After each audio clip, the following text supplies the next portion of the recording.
President Trump is angry and frustrated over the removal of a senior FBI official from special counsel Robert Mueller's team over alleged anti-Trump text messages, a development that surfaced after former National Security Advisor Michael Flynn's guilty plea in the Russia investigation.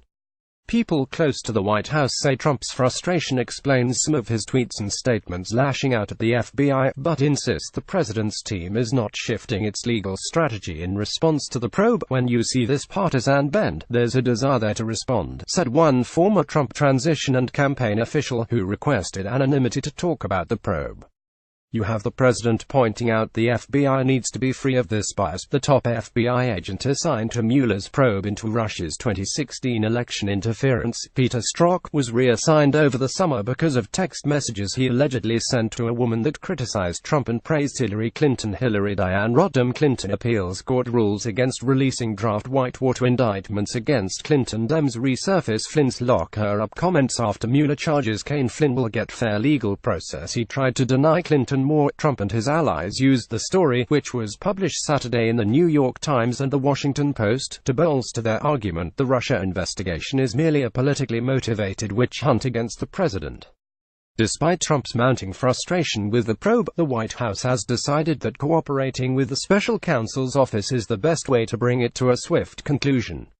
The president is not considering the most drastic measures to head off the investigation, such as the pardon of Flynn or axing Mueller. The president is definitely not considering pardoning Jen.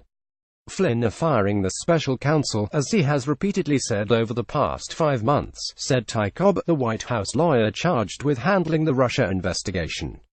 Multiple current and former White House officials have sat for interviews with Mueller's team of prosecutors, and the White House has turned over reams of documents to his office. Cobb has also sought to assure the president that the investigation will conclude by the end of the year or shortly thereafter. That approach is likely to continue, despite warnings from several of Trump's friends and allies that Mueller is endangering his presidency. At the same time, the president is attempting to muddy the waters by seeking to discredit the FBI's team of investigators as the Russia probe moves closer to the White House.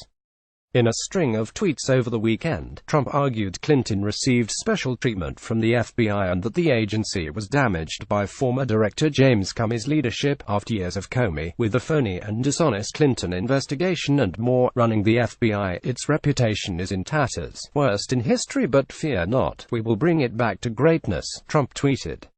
The president repeatedly cited reports about Strzok, a top FBI counterintelligence investigator who also played a leading role in the Clinton email probe in 2016, which ended with no charges brought against Trump's Democratic opponent. "Now it all starts to make sense," Trump tweeted. Trump doubled down on that argument on Monday, telling reporters it is very unfair Flynn was charged with a crime and Clinton was not.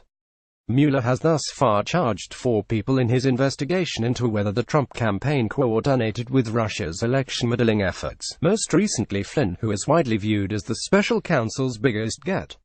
Flynn's decision to plead guilty to lying to the FBI and cooperate with Mueller is a sign of growing trouble for other White House officials and possibly Trump himself, according to legal experts. The retired Army Lieutenant General was a close confidant of Trump during the campaign and spent nearly a month at the highest levels of the White House, meaning he could reveal damaging information to Mueller's team. The president has repeatedly denied that he or anyone on his campaign colluded with Russia, but Mueller's probe has expanded its scope to look into possible obstruction of justice and financial crimes, too. In turn, some Trump allies are urging a more aggressive response from the White House to counter Mueller's investigation. Robert Mueller poses an existential threat to the Trump presidency, Chris Ruddy, a Trump friend and the CEO of Newsmax, said Sunday on ABC News This Week. Asked about White House lawyers' insistence the probe will wrap up quickly, Ruddy responded, "Well, I don't know what they're smoking. You get a picture that this investigation is out to get the president," he said. "And I'm actually concerned, that they're not going to be fair at the end of the day." That line of thinking is more in line with Trump's natural instinct, which is to punch back hard against his opponents.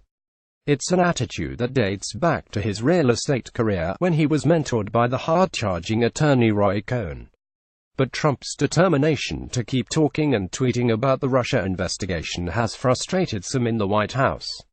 The latest example is the president's Saturday tweet claiming Flynn had been fired over false statements not only to Vice President Pence but to the FBI, a stunning claim that legal experts said could open the president to charges of obstruction of justice. The message implied that Trump had known Flynn made false statements to agents about his talks with Russia's U.S. ambassador at the time he fired him, and appeared to add new significance to his decision to fire Comey, who was investigating Flynn. It forced the White House to scramble to respond. One of Trump's lawyers, John Dowd, later said he drafted the message, a detail that could limit the president's legal exposure. By Monday, Dowd was arguing the president, by nature, cannot obstruct justice. The president cannot obstruct justice because he is the chief law enforcement officer under the Constitution's Article 2 and has every right to express his view of any case, the attorney told multiple news outlets.